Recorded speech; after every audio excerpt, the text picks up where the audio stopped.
Comment réussir votre compression de voix à tous les coups, c'est ce que je vais vous montrer dans cette vidéo.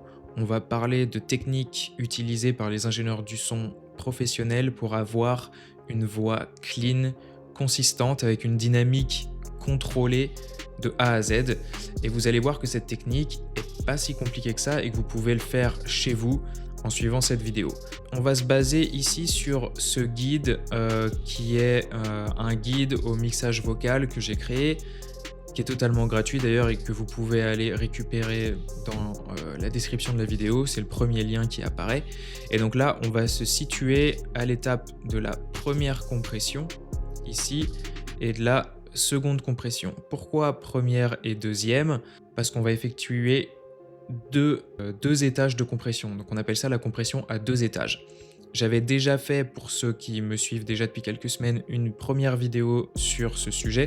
J'ai décidé de le refaire dans un contexte différent, puisque là, on va être sur une production ici où j'ai une voix plus une prod. Donc on est vraiment dans le cadre d'un mix global et vous allez plus vous rendre compte de la pertinence d'utiliser la compression de cette manière. Donc pour la première compression, déjà pourquoi est-ce que c'est intelligent de split la compression avec deux types de compresseurs différents?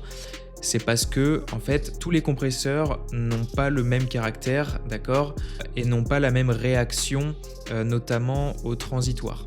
Et si vous voulez avoir une voix bien consistante, en fait, il faut bien comprendre la dynamique d'une voix. Et d'ailleurs, c'est même le cas sur la plupart des autres instruments, mais bon, restons sur la voix. Quand vous avez une voix qui est enregistrée, on peut séparer la dynamique sur deux niveaux.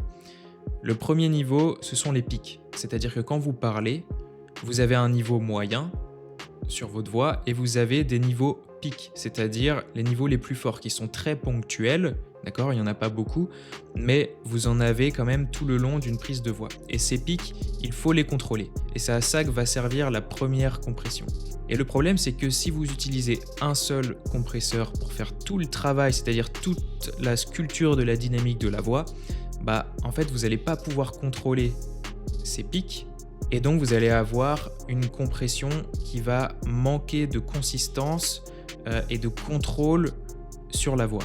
Et le manque de consistance, ça s'entend beaucoup dans un mix global. Ensuite, après, ça va encore plus s'entendre à l'étape du mastering, ou en tout cas, plus vous allez avancer dans le mix, parce que vous n'allez pas avoir cette fameuse voix, comme on dit, in your face, c'est-à-dire bien en avant, bien intelligible, bien compréhensible, punchy, tout ce que vous voulez. Donc, c'est très important d'aller contrôler en premier les pics de la voix. Et on parlera du deuxième niveau, du deuxième étage de compression un petit peu plus tard dans la vidéo. Donc quand on veut aller régler les pics, qu'est-ce qu'on fait? En réalité, il y a plusieurs types de compresseurs, vous en avez sûrement déjà entendu parler. Vous avez les compresseurs optiques, les compresseurs à FET, les compresseurs à VCA et les compresseurs à lampe, qu'on peut appeler également compresseurs à tube. Les compresseurs à FET et les compresseurs à VCA, ce sont les compresseurs qui ont les réglages d'attaque et de release les plus rapides. Ça veut dire quoi? Ça veut dire qu'ils répondent très bien au transitoire d'une voix. Et si vous faites le lien avec ce que j'ai dit précédemment, quand on parlait des pics de la voix, les pics sont très ponctuels et apparaissent très rapidement. C'est de l'ordre de quelques millisecondes à peine quand vous avez un pic, un pic de niveau. Donc, c'est tout à fait logique d'aller utiliser l'un de ces deux types de compresseurs, donc VCA ou FET, pour contrôler ces pics. Si vous utilisez par exemple un compresseur optique, le compresseur optique a une attaque très douce, très lente, ce qui fait qu'en fait, la compression ne va pas du tout capturer le pic. Donc, c'est vraiment important d'utiliser un compresseur rapide. Moi, personnellement, ce que j'aime faire, c'est d'utiliser un compresseur à FET. Et le plus connu des compresseurs à FET, c'est tout simplement le 1176. Celui-ci. C'est un compresseur très rapide et l'idée, c'est d'avoir des réglages très rapides pour que la compression s'active seulement sur des durées de temps très minimes, juste pour capturer ces pics. Ce qui veut dire qu'on va mettre l'attaque la plus rapide et la release la plus rapide. Et en l'occurrence, vous voyez ici, sur le 1176, c'est une particularité de ce compresseur, les réglages sont inversés, c'est-à-dire que l'attaque la plus rapide ne va pas être sur 1, mais sur 7. Donc ça, c'est important. Si vous n'êtes pas au courant, bah, c'est peut-être normal que parfois en l'utilisant, vous avez eu des trucs bizarres. Donc on reste sur des réglages d'attaque et de release très rapides. Et maintenant, il faut régler le ratio. Le ratio, c'est le taux de compression. On peut être sur un taux de compression plus ou moins élevé, ça va dépendre du niveau des pics. Si vous avez des pics qui sont très très très élevés par rapport au niveau moyen de la piste, en général, on va plutôt aller sur un ratio élevé. Parce que ça veut dire que pour 1 dB qui rentre, par exemple si je mets un ratio de 8 pour 1, vous avez 8 dB qui sont atténués par la compression, ce qui est beaucoup. Là, en l'occurrence, vous allez le voir quand on va écouter, les pics ne m'ont pas l'air beaucoup trop fort par rapport au niveau moyen. Ce qui fait que là, je vais rester sur un ratio de 4 pour 1. Et encore une fois, là, c'est à vous de vous adapter à votre fichier, à votre prise de voix. Si vous voyez qu'il y a des pics très élevés, vous pouvez monter à 8 pour 1, 12 pour 1. D'accord? Là, comme je viens de l'expliquer, on va rester sur du 4 pour 1. Ça me paraît bien assez dans cette production. Et d'ailleurs, je ne vous l'ai même pas fait écouter, mais voilà ce que ça donne. Summer goes, as she lost her soul. She so wild, she out of control. Summer goes. Voilà, donc on est sur du rap US. J'avais déjà fait un petit traitement ici au niveau de l'EQ et des résonances. D'ailleurs, j'en ai fait une vidéo. Je vous mets ça là dans un coin de l'écran si vous voulez aller la voir. Donc on y voit comment utiliser un plugin pour corriger les résonances de la voix et comment utiliser votre EQ pour aller corriger les zones qui sont pertinentes d'être corrigées quand on va EQ une voix. Et donc là, je vais aller capturer les pics. Donc je vais utiliser mon input qui sert de threshold pour aller ici, on va bien visualiser la réduction pour aller justement chercher ces pics qui sont ponctuels. Donc là, on voit le threshold est beaucoup trop bas. On a beaucoup trop de signal qui rentre. La voix est tout le temps compressée. C'est pas du tout ce qu'on veut.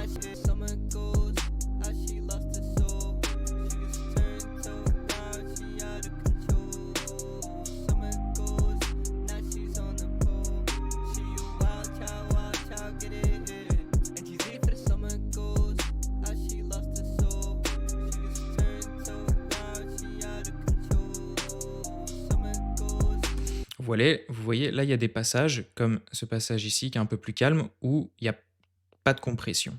Et en fait, c'est ce sweet spot-là qu'on va aller chercher. C'est des passages plus calmes où il n'y a pas de compression pour que ça compresse seulement quand il y a des niveaux un petit peu plus élevés. Et là, bon, c'est un coup de chance, c'est que c'est le niveau minimum de l'input. Il y a des fichiers, vous allez devoir souvent retravailler un petit peu le gain d'entrée dans le plugin. Là, ça tombe tout pile sur le niveau le plus faible. Et donc, par contre, ce que je vais aller faire, c'est régler la sortie, parce que là, on a un niveau qui est beaucoup trop bas par rapport au niveau qu'on avait de base. Donc ça, c'est pour aller chercher le unity gain et avoir un gain staging bien fait. Out of control. Summer goes, she's on the pole.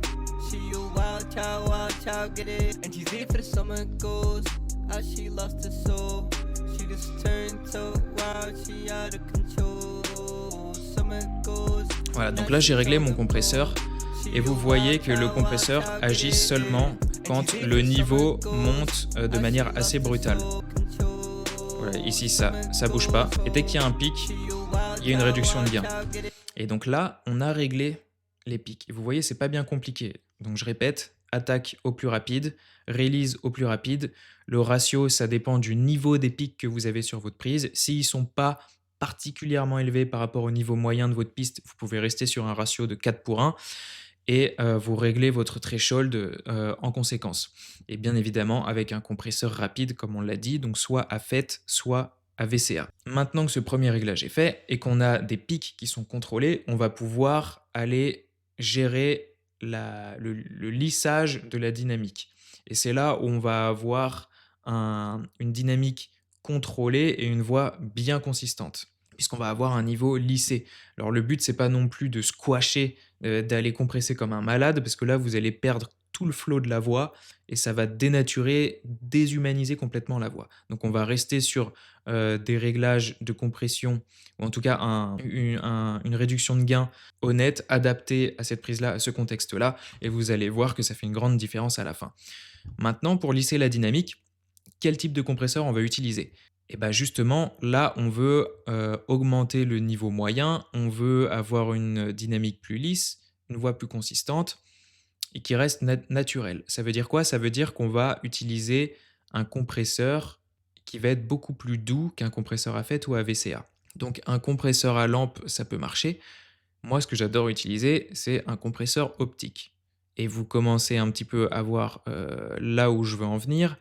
Le compresseur optique sûrement le plus utilisé, c'est le LA2A. Donc c'est celui-ci. Et c'est celui que je vais utiliser dans ce but-là. Donc il ressemble à ça. Et là, c'est très très simple. Vous avez un niveau de gain d'entrée ici qui fait office de threshold. Ou plutôt, non, je dis n'importe quoi, c'est l'inverse. Ici, vous avez le bouton Peak Reduction qui vous permet d'ajuster le niveau de réduction de gain.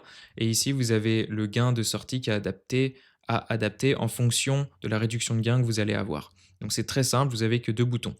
Et donc là, j'ai pas envie d'aller chercher trop de compression.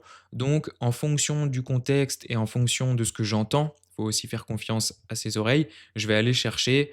Moi, ce que j'aime faire, c'est une réduction de gain, peut-être entre, si je donne une fourchette assez large, entre 1, 2 et 3, 4 dB maximum. J'ai pas besoin de plus. En tout cas, dans ce contexte-là, j'en ai pas envie. Summer goes, as she lost her soul. She just turned so wild, she out of control. Summer goes, she's on the pole. She a wild child, get and she's here for the summer goes. Je vais régler le gain pour rester sur le même niveau qu'en entrée pour le Unity Gain et donc le Gain Staging.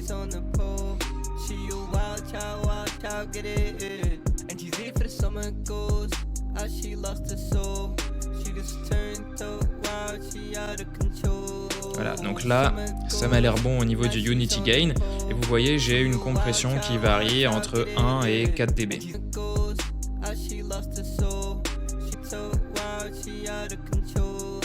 Et là, j'ai une voix plus fine, plus consistante et vraiment in your face, c'est-à-dire vraiment en avant dans le mix. Vous voyez, si je désactive les plugins, voilà comment c'était avant. Ça flotte un petit peu. On sent que c'est pas suffisamment consistant. Vous voyez, il y a trop d'écart de volume en plus. Et là, je vais activer.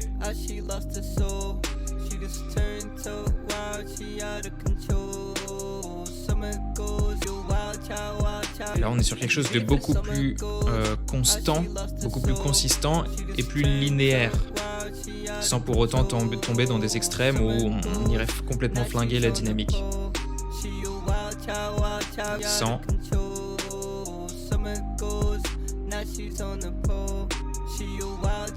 Je peux même aller augmenter un peu le gain.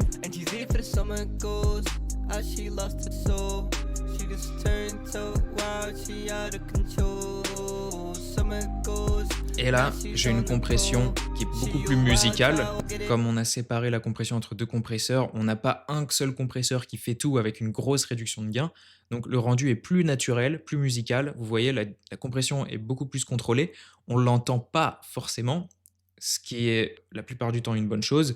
Et on a une voix, on a cette sensation que la voix est vraiment bien devant. C'est intelligible, c'est consistant. Et c'est ce qu'on cherche. Là, ça flotte.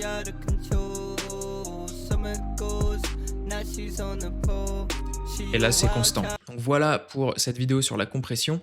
N'hésitez pas, encore une fois, à aller chercher ce guide sur le mixage de la voix. J'y aborde toutes les étapes du mixage de la voix, une par une, avec les plugins que je recommande d'utiliser pour chacune des étapes. C'est totalement gratuit. Le lien est dans la description de cette vidéo. C'est le tout premier lien qui apparaît. Donc allez le chercher. Et je vous dis à bientôt pour une prochaine vidéo. Ciao, ciao!